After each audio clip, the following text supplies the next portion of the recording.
we'll go ahead and get started. And if people join us along the way, that'd be awesome.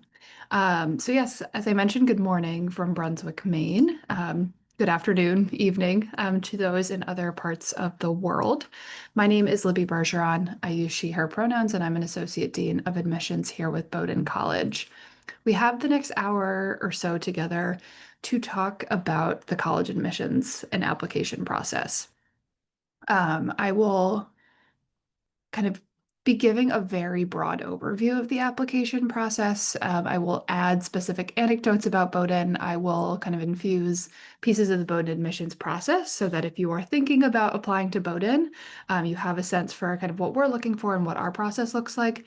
But this is meant to be a very high level overview of the US application process. So hopefully the tips and tricks and advice I give you throughout the next hour are applicable regardless of the institutions you choose to apply to.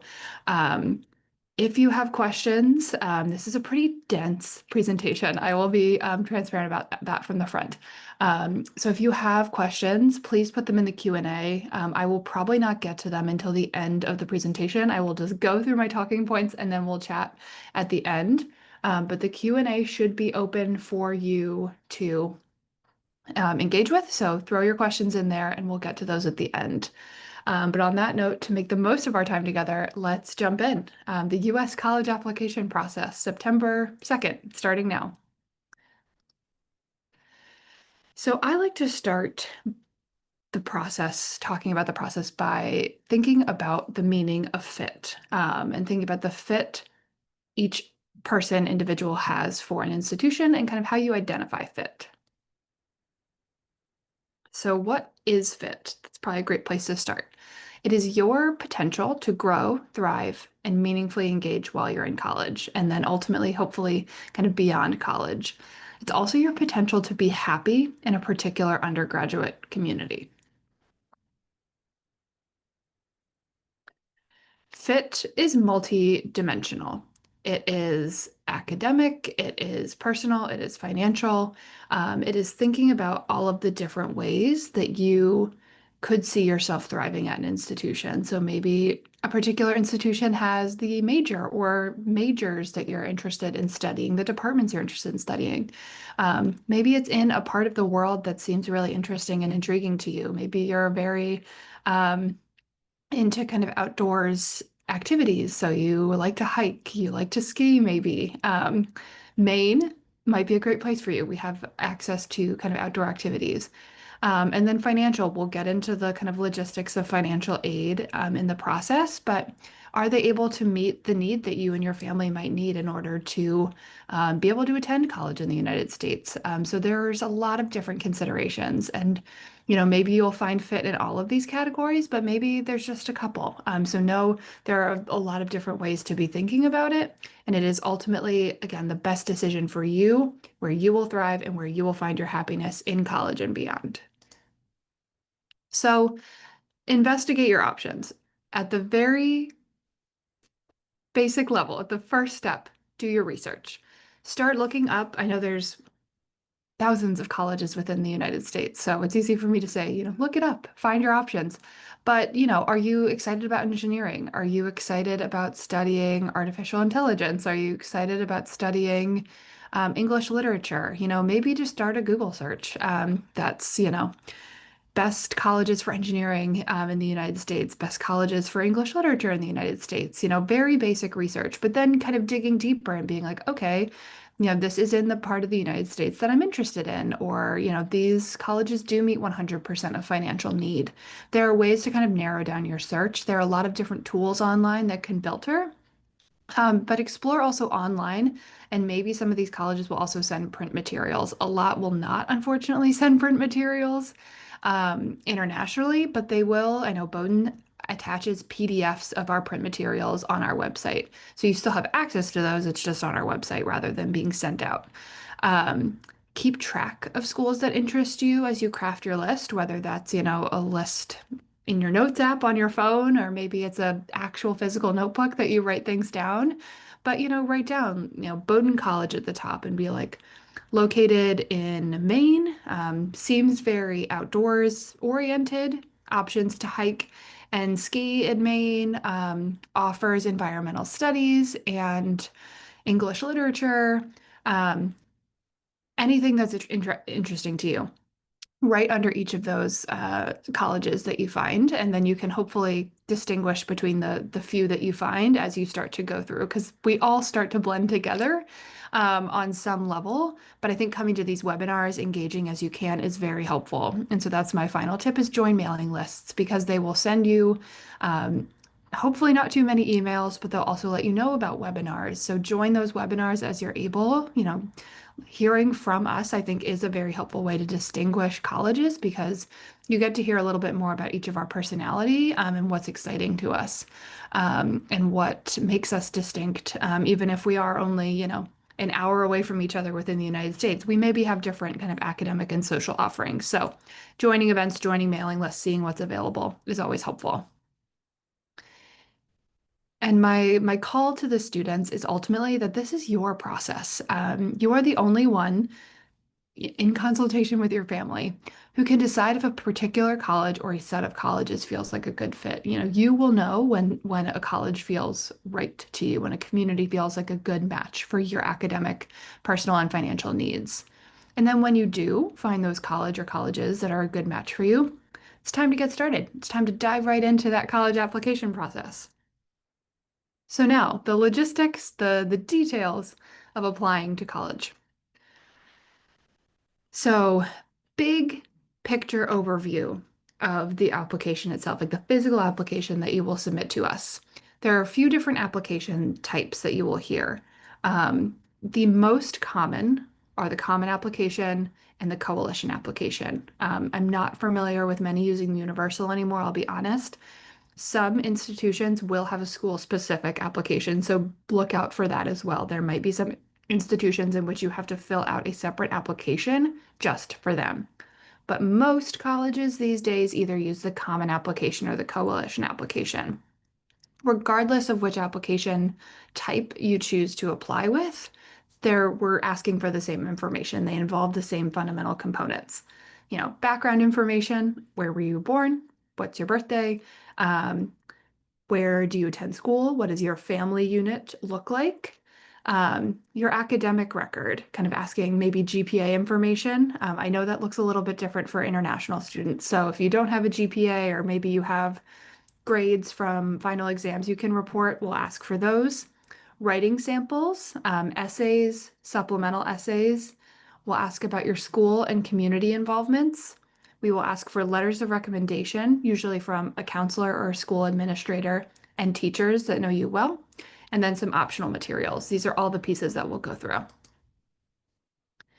So, kind of similar to kind of your fit and you trying to identify fit for yourself in an institution, we're looking at your application to determine your fit for our institution. So we're looking at the academic factors, we're looking at the personal factors, and then yes, we are also looking at fit. So I really say this is a two-way street. This is a conversation. You are trying to identify the colleges that you think would be good matches for you. And on our end, we're trying to determine which students might be a good match for our institutions from our perception. So the academic factors, we're asking, can the students succeed at our institution? Are we setting them up for success academically? So we'll look at your transcript, any testing you choose to provide if a school requires testing, or maybe it'll be test optional. And then letters of recommendation also help us determine that. Personal factors. What is a student like in the classroom? What are they like? Maybe going to be like as a roommate? How do they spend their time? Are they on a sports team? Do they volunteer in the community? Are they part of kind of special interest clubs like knitting or the music club? Um, Personal information that you provide in the application, writing samples, school and community involvements, letters of recommendation. These all help us determine your kind of personal fit as well.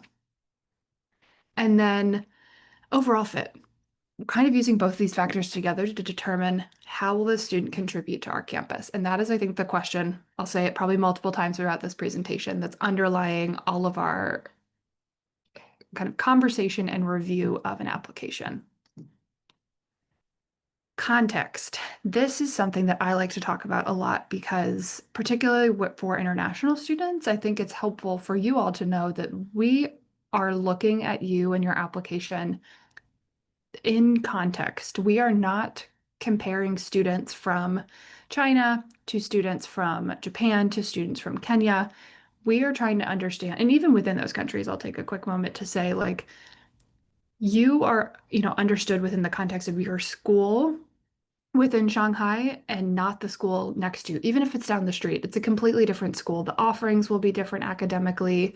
What extracurricular activities are available might be different. So you are only reviewed within the context of what's available to you within kind of your school unit, maybe your family unit, community unit. So know that we are trying to understand an applicant's performance and potential within your context. So that's personal background. Again, what's been available to you? What responsibilities have you had to kind of take on for your family? Do you have significant family responsibilities? Or do you have maybe, time to do research or you've been able to travel? So kind of understanding that. And then within your school, basic facts about your school, where it's located, what curriculum you have access to, whether that's an A-level curriculum, a national curriculum. We understand that some countries have a curriculum that is set by the country, and all schools, regardless of the type of school, follow that same curriculum. Every school is grading differently. Um, a grade distribution or a class rank, some schools might offer that, others might not, to discourage competition and encourage more kind of open inquiry and exploration. Co-curricular options, so maybe your school kind of builds in opportunities for experiential learning and kind of professional development to explore what you might want to study in university and beyond. And then it tells us a little bit about post-secondary enrollment. Where have other, where are other students from your school headed after they graduate from your high school? So we're trying to use all this information to understand what you have access to. And again, thinking about how you might thrive in our institutions. But we are only looking at you in the context of your high school and community. So the academic record. These are the things that we're really looking at as admissions counselors for that academic record. The transcript being understandably the biggest piece of that.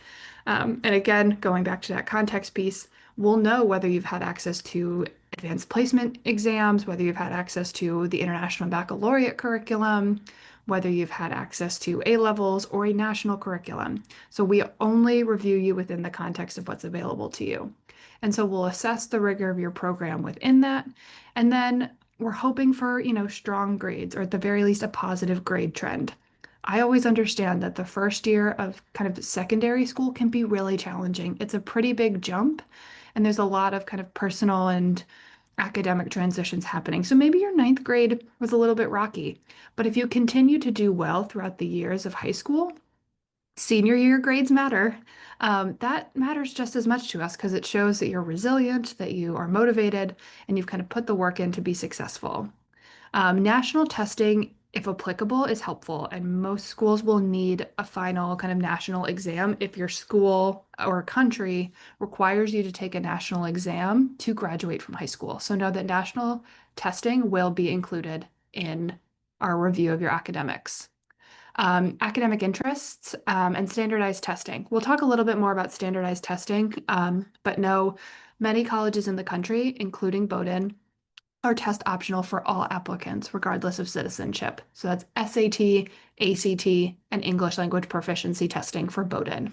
Not all schools will be test optional for English language proficiency testing. So please, please, please check the requirements for each school that you're applying to and make sure that you get them the necessary tests that they need.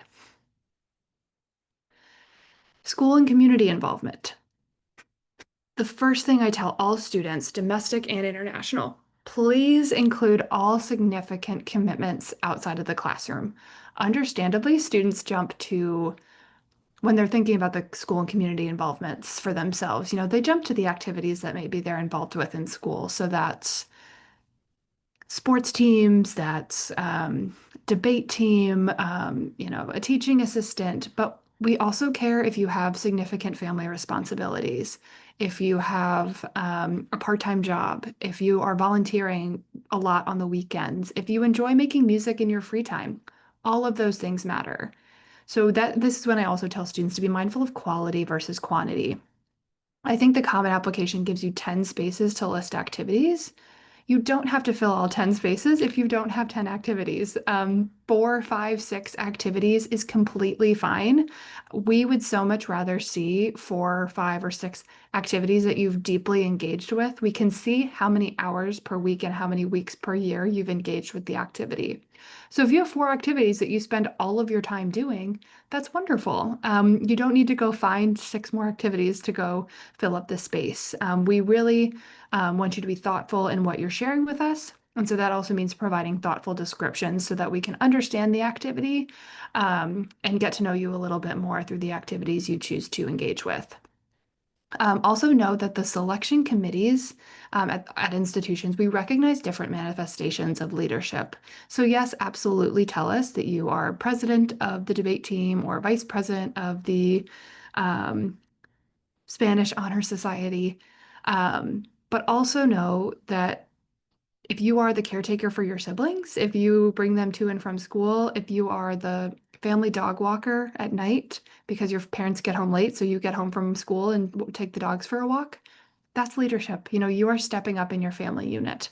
You're stepping up in your community if you're a volunteer. So know that we understand different manifestations of leadership, and you don't just have to be a president of a club or an organization to be a leader. This is just kind of breaking it down a little bit more, hopefully clearly what we consider as school and community involvement. So again, jobs, caring for family members, club sports, youth group. That's something I haven't talked about. Faith is important to a lot of students. So are you involved with your faith community? Are you part of a youth group, of a Bible study? Those things we want to hear about as well. Interests, independent art. We've got a lot of artists, independent language learning. If you've gone yourself to a summer program or an internship or a service trip, we absolutely want to hear about it. Know that your activity list is more than just a resume. It's an opportunity to show us strong writing. We care about the writing in your extracurriculars, good judgment, kind of what are you choosing to share with us, and your personality. It helps us, again, get to know you a little bit better as we're thinking about that underlying question of like, who will they be at our institutions? How will they plug in? Are they a good fit for our institution? Personal statements and supplemental essays, writing samples overall. Um, the personal statement is the biggest piece of writing we will see in the application. So I always tell students, be thoughtful in what you're choosing to tell us and what you're choosing to share. Choose a relevant prompt. It's an opportunity to help the selection committee get to know you. So the questions I encourage students to be thinking about when they write their essay, um, what do you value? Kind of what's meaningful to you? How have you grown over the past few years? Those are kind of the big questions. And oftentimes they're questions that maybe students haven't had to take the time to sit down and answer, so it can be a little daunting. But we're really trying to get a sense again for who you will be at our institutions and whether your values maybe align with our institution. So I always tell students, choose the prompt that's relevant to you. Pick a topic to write about that's exciting and relevant to you. I care so much more about how you're writing about it than what you're writing about. So choose the prompt. Don't worry about if it's something that the selection committee has read before. We've read a lot. We've read a lot of different essays at this point in our career. So it's really about the underlying values and the meaning behind what you're choosing to tell us. And make sure to deliver polished writing. Multiple drafts, solicit feedback from people to the extent that you feel comfortable. So that's, parents, counselors, school administrators, teachers, friends. Hopefully, they will all be able to give you constructive feedback that you can contribute and put towards your final essay. I always say, maybe it's a helpful tip. If you were to have printed out your essay and lost it in the hallway and your name was not written anywhere on the essay, your friend or a teacher should be able to pick it up and be like, that's Libby's essay. I know she would write about this. I know this is a meaningful experience to her. So I'm going to go give it back to her. So it should be something that you care about and you've written about it in a way that the people closest to you kind of know and remember that this was an important experience, relationship, time for you. So just some things to think about. But if you haven't gotten started on your essay yet, it is totally fine. I know it is daunting, but start just getting some ideas down, even if it's just like a brainstorming list, because deadlines and the process will come a lot quicker than you care to admit right now. My note on supplemental essays, note what is required versus optional. Some schools will have required essays, some will have optional essays. And if you're excited about a school and you have the capacity, I encourage you to think of optional as required. I think the more writing we have from you, it's always helpful. But if it's not a prompt that's resonating with you, if you're like, I don't really know if I have a response to that and it's optional, don't worry about it.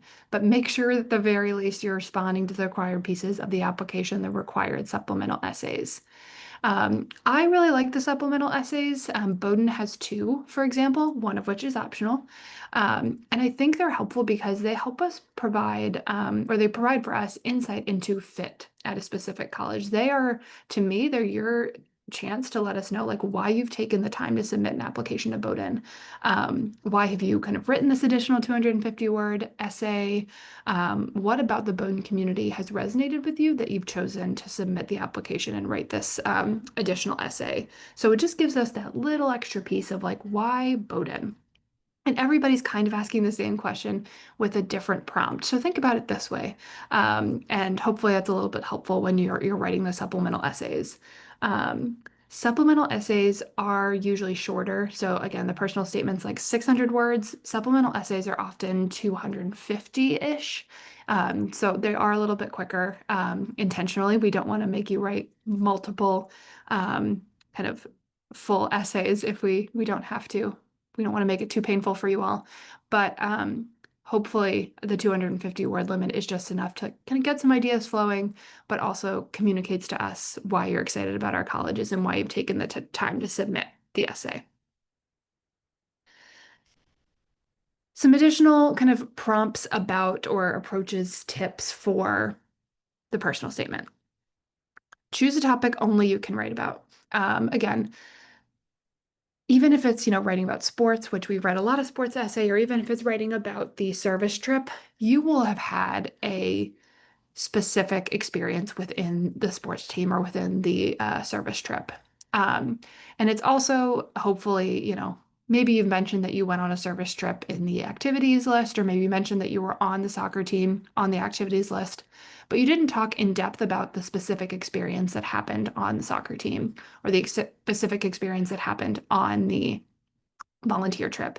So make sure it's just not really addressed anywhere else in your essay, because sometimes when we hear too much about one experience or one team, we're like, is this the only thing that they're committed to? And that's fine if it is, but we want to hear a little bit more dimension to you. And so maybe there's like a different piece of the soccer team that we can hear about through the writing than we're hearing about in the extracurricular section. We're just trying to kind of, again, find different dimensions to you because there's a lot of different dimensions to you when you come to college. Make sure you're reflecting on your own experience rather than someone else's. This is actually a great tip. We want to be learning about you at the end of the essay. You are the one coming to college. You are the one joining our community. So make sure that they're your experiences that you're sharing with us. Zoom in rather than skimming the surface. So rather than, giving us the whole itinerary of your service trip to a different part of the world, maybe just zoom in on one specific experience. Zoom in on one part of the trip that was meaningful to you, one interaction you had, and then focus on the present more than the past and the future, explaining kind of what happened in that moment, explaining to us, showing to us, this is the last tip, show, don't tell, telling us a story about what happened and kind of how it made you think and what's kind of making you share this moment with us. And then my tip, I'll say it a million times when talking about the essay, edit and proofread and keep doing it until you feel confident in the final product. For letters of recommendation, most all colleges will need at least a counselor recommendation or a school administrator. I'll talk about that in a second. And teacher recommendations. One of the most common questions I get from international students is that my school doesn't have a counselor like they do in the United States. We have a school counselor that is dedicated to post-secondary enrollment. Not all countries, not all schools will offer that. So if it's just a school administrator, maybe you have a head teacher, maybe you have a head of school that's willing to write the recommendation for you. That's a great person to have write the counselor recommendation. We will accept that in lieu of the counselor recommendation. But teachers, note that requirements are going to vary from college to college. Select teachers in core academic areas, so science, math, English or foreign language, social sciences, and focus on junior and senior year courses. It's really helpful for us to hear from teachers that have had you recently. Once we get into your first or second year of high school, that's been a few years and you've actually grown a lot. So junior and senior year teachers kind of know you recently and can speak to your growth and your potential in the classroom. Additional recommendations. So Bowdoin, for example, requires 3 recommendations in total. I really encourage students to think before they send, a 4th or a 5th letter of recommendation. We want to make sure that it's new information and that they're providing a different perspective. In the past 10 years that I've been doing this, I found that we usually get the information we need from 3 letters of recommendation. The 4th and the 5th recommendations are often just continual affirmations of positive things that we've heard in the other 3 recommendations. So really be thoughtful before sending additional recommendations. We don't have a ton of time to read these recommendations and read the application in total. So make sure that you are choosing the recommenders, the 3 recommenders that are best highlighting your qualities. And know that, if you send a 4th and a 5th, that's great. We just might not have the time that you want us to give to those recommendations. So really be thoughtful in the 3 required recommendations and make sure that those 3 are putting your best foot forward. So standardized testing, I said I'd come back to that. For test optional colleges. Again, Bowdoin is test optional for all applicants regardless of citizenship, and that includes SAT, ACT, English language proficiency. Some colleges are just test optional for SAT and ACT, but they will require English language proficiency testing from some students.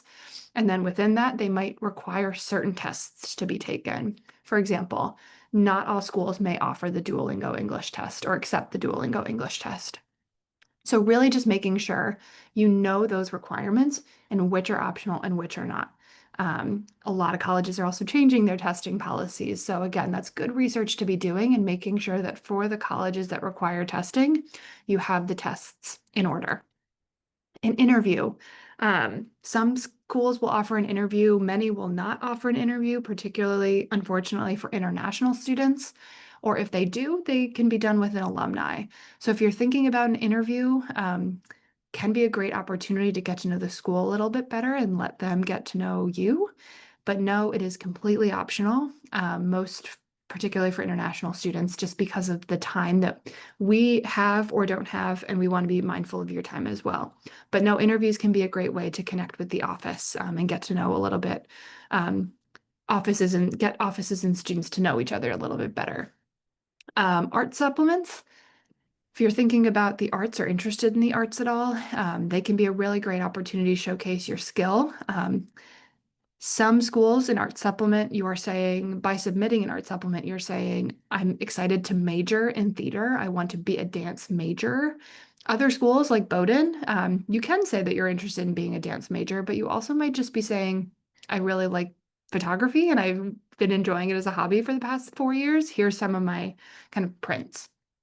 So again, checking those requirements, making sure that if you're choosing to submit an optional art supplement, making sure you know what's being asked and what the expectation is if you were submitting this optional material. Athletic recruitment is going to look different, particularly in the United States. It's kind of its own network, its own system process. But if you are thinking about athletic recruitment in the United States, there's usually an athletic liaison within each admissions office who's happy to talk to you about the process, what that looks like. You can also talk to the coach. For Bowdoin, for example, and other small liberal arts colleges that you might be talking with throughout this process, many of us will have kind of tryouts once you arrive to campus. So you don't necessarily have to go through the recruitment process. You could maybe just try out for the soccer team once you arrive. So again, athletic recruitment is going to vary from college to college, but it often starts earlier than the fall of your senior year, your last year of high school. So if you're thinking about athletic recruitment, you often will have needed to start thinking about that third year of high school, if not earlier. So I'm happy to talk more about the logistics of athletics. It gets a little complicated again, particularly within the United States. But no, there are a lot of different avenues to pursue athletics at institutions in the United States. And again, particularly smaller colleges like Bowdoin, there are opportunities to walk onto teams and participate once you arrive. So specifically for international applicants, I get a lot of questions, and I may have some in the chat right now, um, that ask like, what is an international student? How do you define an international student? Because every college is going to define it differently. For Bowdoin, an international student in the admissions process is someone who does not hold US citizenship. So you will need a visa to enter the United States and continue to study at Bowdoin. If you are a US citizen who is studying in Singapore, studying in Kenya, studying in Japan, you are not considered an international student. You are a student with an international background, but you are not an international student. Other schools might think about that differently. This also includes for Bowdoin, international students are students who need a visa. If you are studying in the US, but you still need a visa to continue studying in the US, you're an international student, even if you've done your whole high school experience in Connecticut you will be considered an international student. Other schools might think about that differently. They might say, you've spent your whole year, 4 years in the US, you are not considered an international student in our process. So just making sure with each college you understand what their definition is. Readers are going to change too. So who is like assigned to review your application? So for me, I read all applicants from Asia, excluding South Asia, Africa, and Australia, New Zealand. So any student from those places, whether you're a US citizen, whether you attend school in those countries, I will be looking at your application. Whereas if you are, a Chinese citizen in Connecticut, my colleague from Connecticut will be reading your application. So it depends on where we read by country in which you're studying. Um, we're getting into the weeds. But again, making sure that you are checking websites, checking all of our institutions for the most part will list on our website, like, this is the international person you should be talking to on our team. Send them an email and they can connect with you about how they define an international student. For Bowdoin, we also break it down by state. So if you are an international student in Connecticut, you'll see on our website who the reader for Connecticut is, and you can send them an email to get to know them and their our process a little bit more. Plan ahead for English proficiency requirements. Most will accept the test, a little bit after the deadline, but if you're looking to apply November 15th and you're taking the test December 15th, that might not work for some institutions. So think about maybe taking the tests now. I know the Duolingo English test has a little bit more flexibility sometimes than like the TOEFL, for example, and it's a little bit cheaper. So thinking now, if you need to take English language proficiency tests, what your plan is to do so and when you will submit those tests to the institutions to which you're applying. Ensure all transcripts are sent. Um, Most institutions need the transcript to be sent from a school official or teacher. If you have a problem having a school official or teacher send the recommendations, someone who is in your community, someone who is not you, basically, we cannot accept application information directly from the student. So we need them to be sent on time as much as you can. And also, finally, note that financial aid policies may be different for non-US citizens, which we'll talk about financial aid in a little bit. I'll hold this slide for a second while I take a sip of water so you can try to get a sense for the dates and deadlines that we're working with this year.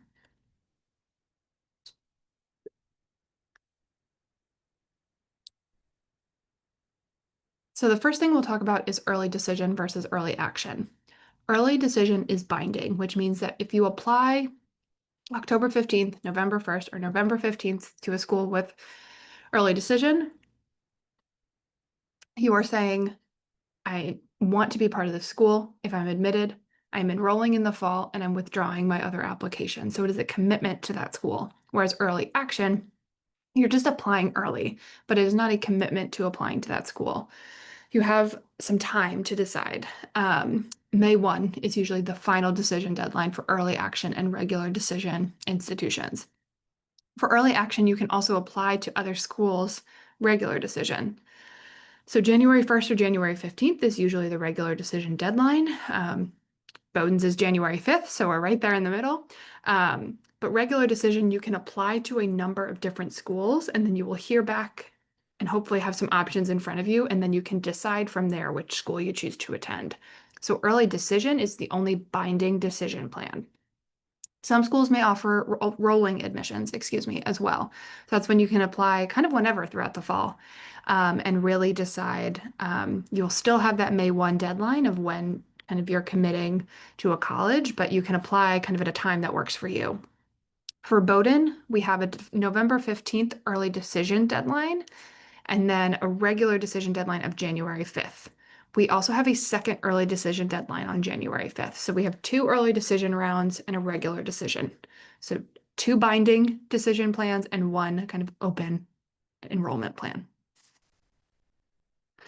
So some financial aid terms to know, particularly again for international students. So documentation that student aid, financial aid offices will need if you're choosing to apply for financial aid. The CSS profile. The CSS profile comes at a cost. You have to pay for the CSS profile. So most students, if they are asking for a CSS profile fee waiver so that you don't have to pay for the CSS profile, you will be sent along to the International Student Financial Aid application, the ISFA. That is a free application. So if you email me and you're like, I need a CSS profile fee waiver, I will be like, great, here's the ISFA, send that to the student aid office. So those are kind of virtually interchangeable. You don't need to submit both. We need one or the other. So the CSS profile or the ISFA. We will also ask for like tax documentation, banking documentation. That request will come directly from the student aid office. The financial aid package, that is what you will receive once admitted.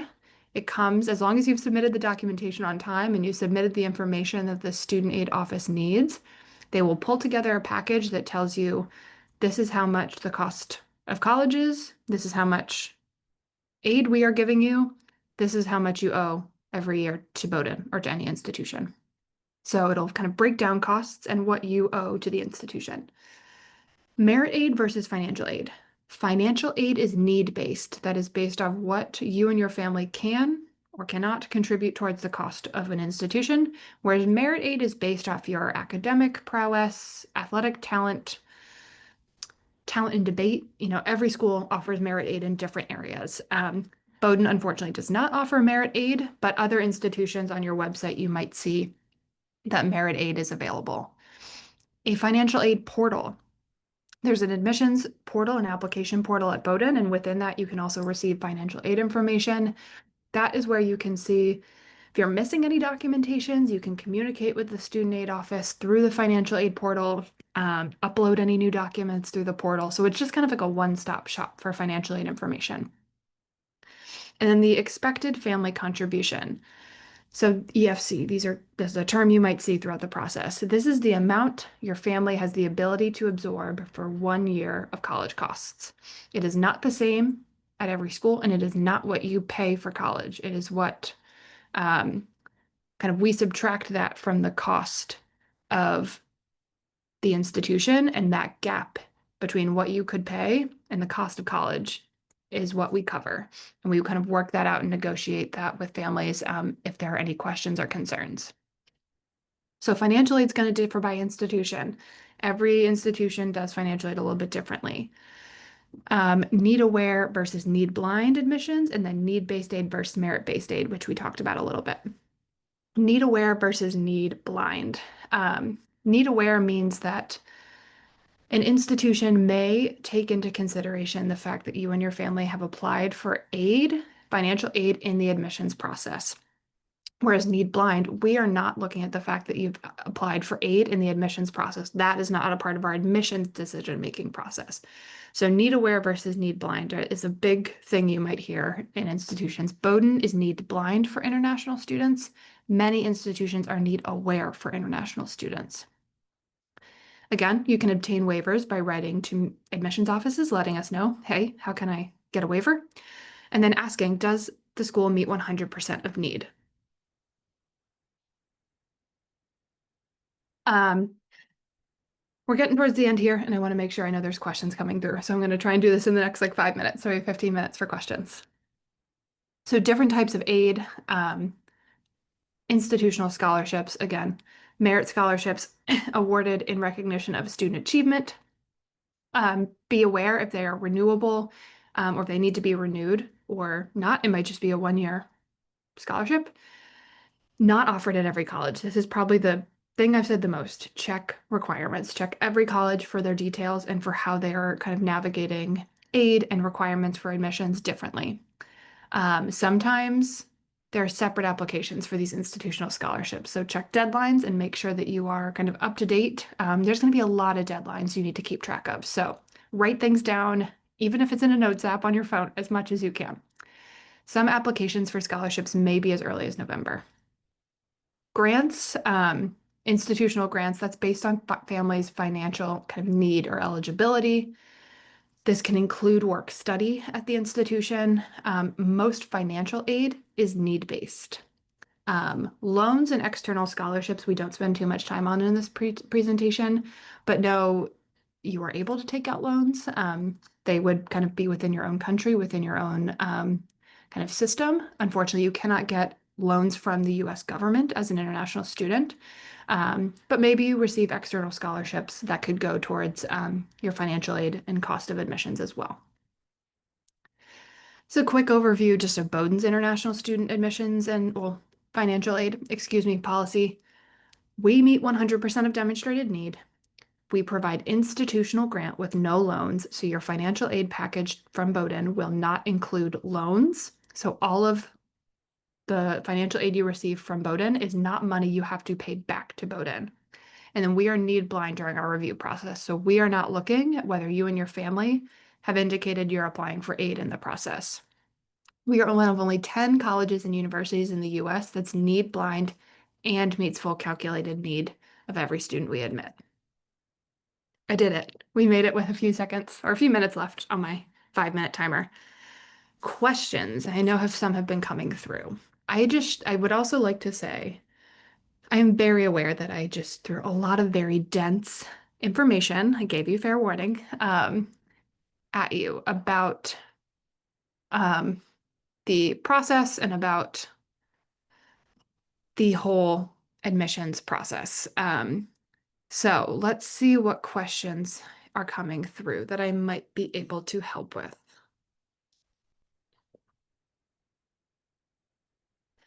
There's a great question about asylum status. And if you are a refugee or asylee within the United States, what does that look like in terms of being an international or domestic student?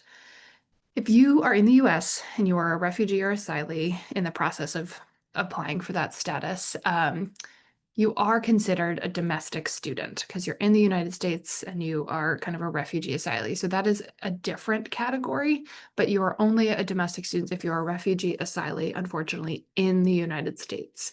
Let's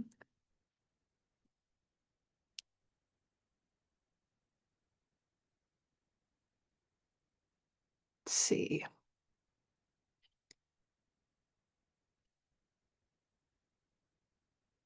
There's a question about country national curriculum and whether that is because it maybe isn't as kind of internationally recognized. I don't know if that's quite the right word I'm looking for.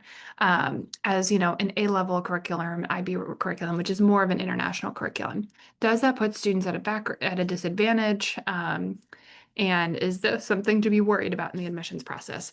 No, and this is kind of where it goes back to context. You know, we understand that there are some countries, there are some regions of the world where schools don't have any flexibility in how they teach and what they're teaching.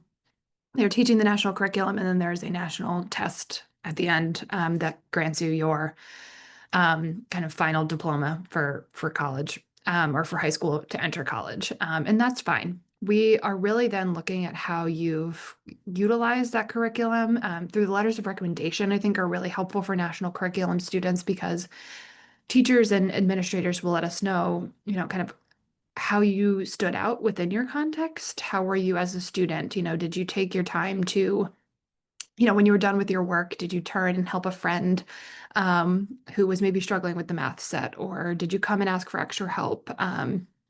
Did you kind of go above and beyond the curriculum that was available? So, kind of those contextual clues. And then, really, just again, for fit purposes, thinking about yeah, we see you took government every year because that was available to you. But then we also see you're part of Model United Nations and you're part of debate. And we see you kind of taking your interest in government and going that next level. So I think for national curriculum students in particular, the other things that you are able to engage with, or the ways in which your teachers and school administrators are talking about your interests and your engagements in the classroom, I think provide a really helpful extra layer of context and kind of understanding when it comes to your academic interests, abilities, kind of future aspirations. But long story short, you were not at a disadvantage just because you have not had access to the A level or the IB curriculum. We completely recognize that many students don't have access to those curricula, and it's through no fault of their own. So do not worry about that.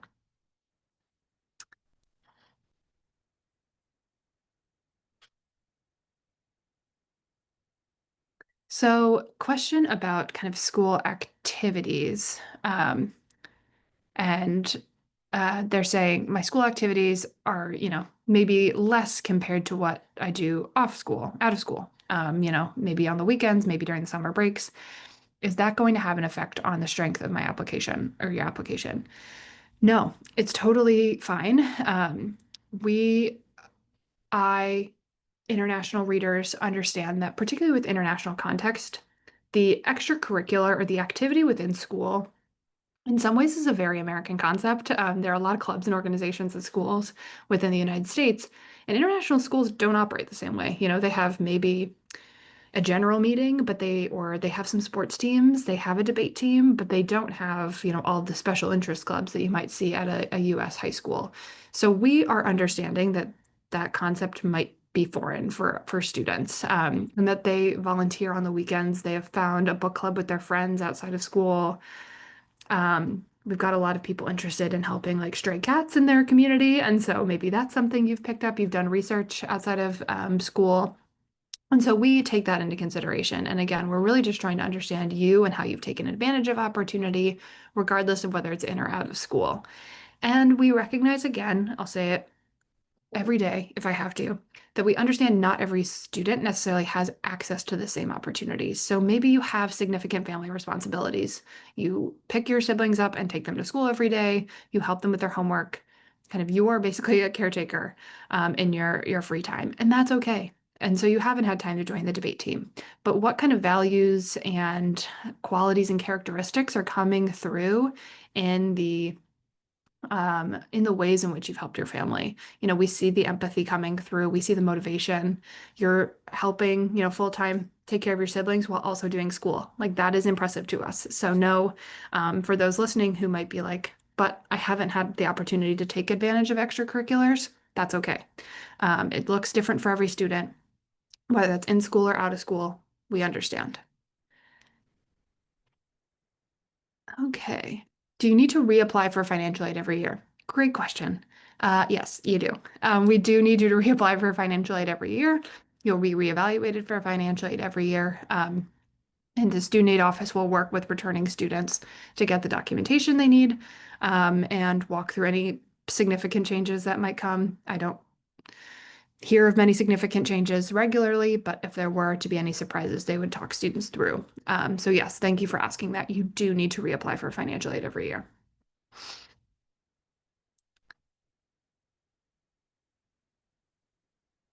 Um, there's a very specific Bowdoin question that I'd love to answer because I love to talk about Bowdoin as much as I can. So How do international students connect their science studies with Bowdoin's idea of the common good? So I'll do a quick primer on the common good for those uninitiated. The common good is a very deeply held value to Bowdoin. It is basically an understanding that your education should ultimately be in service of others. And so thinking about ways in which you can do good in the community and use what you're learning at Bowdoin to better communities locally, nationally, and internationally. So when it comes to thinking about like science studies, um, on science and the common good. We have pretty deep connections with the local school system here. And I know, I believe there are some students who go and help students at the local kind of elementary and middle school with kind of science projects, science work. And they do kind of science education. So it doesn't mean you have to go be a science educator after Bowdoin, but maybe it's a way in which you think about kind of more intentionally the work that you're doing at Bowdoin and sometimes teaching other people the work that you're interested in helps you better understand it. So a lot of just kind of local initiatives and supporting kind of science work there. If you're thinking about science in terms of like environmental studies, sustainability efforts, our location in Maine lends itself really well to students who are thinking about sustainability, climate change, environmental science generally. So there's a lot of opportunities through the McKean Center for the Common Good, which is our center on campus for kind of volunteerism and community service and kind of public service. A lot of opportunities to be thinking about sustainability initiatives and kind of giving back to the community and kind of building up infrastructure around us to support sustainability efforts and kind of future um, protect our communities from future environmental impact. So a lot of different ways. And also I tell students you can go to the McKean Center with ideas that you have and they can help brainstorm projects that might be a good fit for you and students.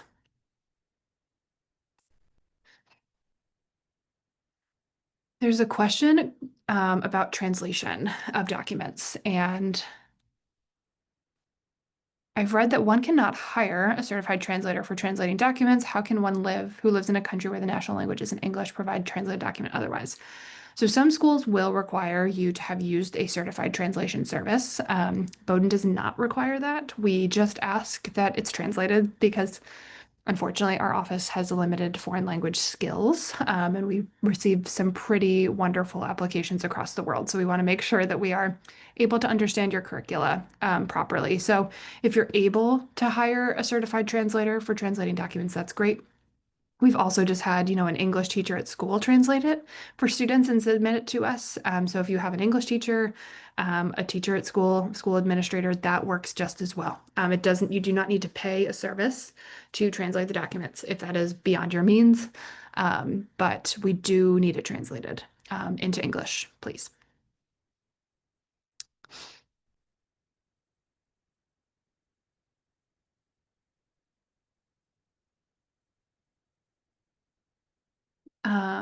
Let's see. There's some really great questions coming through, and we have 7 minutes left. So I want to make sure that I'm getting into questions that are general enough and um, applicable to everyone. So, question about preference for A-level subjects. Actually, great question because it might vary by school. So, for a place like Bowdoin, we are a small liberal arts college, which means that we are encouraging students to study across the curriculum and explore interests. So even if you're interested in biology, maybe taking a history class, a Spanish class, for example. So for us, A-level subjects are less, we don't need students to have pursued certain A-level subjects. I think if you are particularly interested in studying biology or physics, for example, we hope you've taken, a couple science A-level subjects. Maybe you've taken biology and physics, and then your third is history. Um, but for some schools, if you're looking to go into an engineering school or you're looking to go into a business school and you're applying directly there, they might require you to have taken certain A-level subjects. So another great plug to check the requirements. Again, for Bowdoin, we're not going to tell you which subjects you should take. We hope you're taking subjects that are interesting to you and related somewhat to the departments you might want to study at Bowdoin, but it is not a requirement. But if you're looking to apply to an engineering school, if you're looking to apply to a business school, please check those requirements because they might be requiring you to have taken, three science A levels or, a business studies, economics, and a history A level if you're going into business. So just be sure to check requirements. But Bowdoin and many small liberal arts colleges don't have specific A level requirements.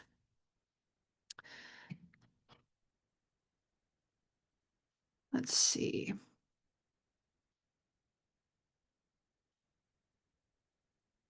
A lot of questions about reapplying or applying if you've taken time off. I'll say for Bowdoin, yes, you are welcome to reapply, and yes, you are welcome to apply if you've taken a few years off. Some students, depending upon when their national exams fall, have to take a year off after graduation because they won't have their final exam results back in time to enroll at an institution in the fall. Other students, it hasn't been feasible for them to enroll in college. And so we recognize students have taken a few years to work or volunteer.